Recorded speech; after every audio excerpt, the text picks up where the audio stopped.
Welcome, everybody, to this series of talks. It's actually 3 talks, and we'll try to be a little bit in the how and why of things. And the first one, we are very lucky to have Willem Dafoe with us.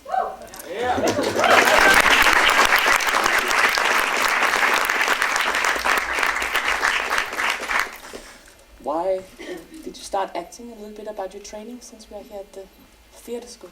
Okay. Training, very little. Formal training. I started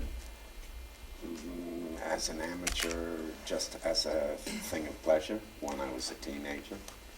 And I never saw performing as something to make a career of, because I grew up in a place where I didn't know any artists, I didn't know any performers, there was no tradition there.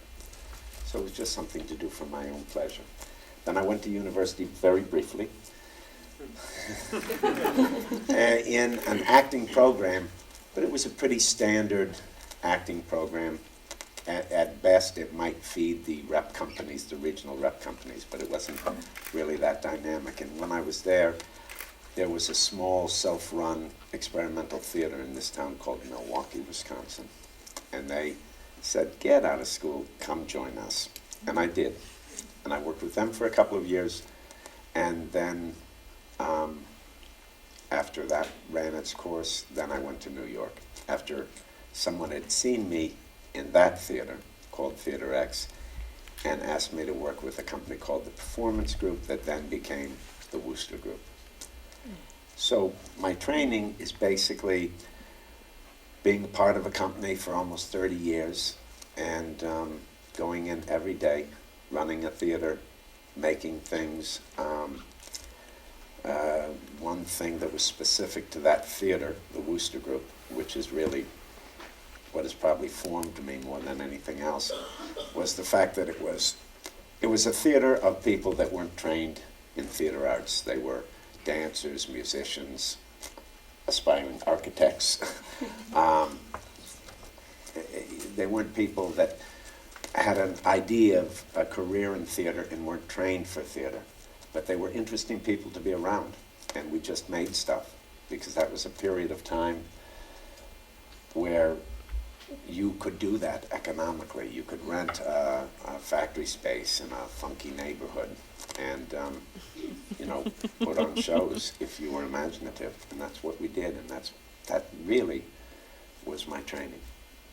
And then just to take it to the next step, then someone saw me in a show at the Wooster Group in the late 70s and said, would you like to be in a movie? And I said, sounds good to me. But that was not what my identity was, because I always associated, I wanted to be a performer. Not even an actor. I wanted to be a performer. And I did that, and I liked it maybe too much. So then I continued to make movies sporadically through the years as I was working at this theater, the Wooster Group. About 6 years ago, I stopped working with the Wooster Group. And for personal reasons, even though it was my company, I had to leave. And was looking for to return to the theater, and I did, with Richard Foreman, a great director, one of the people that I admire most in the world, and continuing to make movies. Everybody has a fantasy that there's a school that you can go to or a system that you can learn, and if you really apply yourself, it'll make you flower. But quit school. That's my advice. Quit school. Start making work. Should we wrap this up now? Or take the money from school and make them start supporting you to do your own work. In a perfect world, that's what I do. But everybody's different. And also, you need to come up against something. You need to have a system to fight against.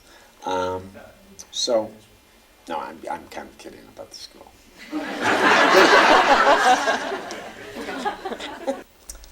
I tend to look at the whole script. Of course, I'm conscious somewhat of what my involvement might be, where the character fits in, but really I look at the whole script. The director is, of course, the most important thing in the world to me. Look at the whole script. I see if there's some sort of tickle, something that interests me there, and I don't always know why. If I usually see it too clearly, that's a bad sign, because that feels like it's completed in my head, and then it just becomes work, because then you gotta get this thing on its feet. You don't have the carrot that you need to really go someplace you don't know, and then it becomes work, and I think I try to avoid those situations. So something that has a smell to me, like it might be interesting, and I don't quite know how to approach it. But obviously, have enough of a taste, and I'm not so afraid that I have some connection, or I trust that some connection will come to the material. So it's about finding that connection, finding the trigger. Because when I say I don't work psychologically, I mean I don't score things out, and I don't think in terms of effect so much, or in character so much.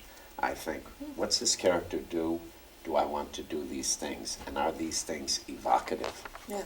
I'm always looking for a mask of some sort of trigger that helps me pretend. And I mean pretend in the highest way.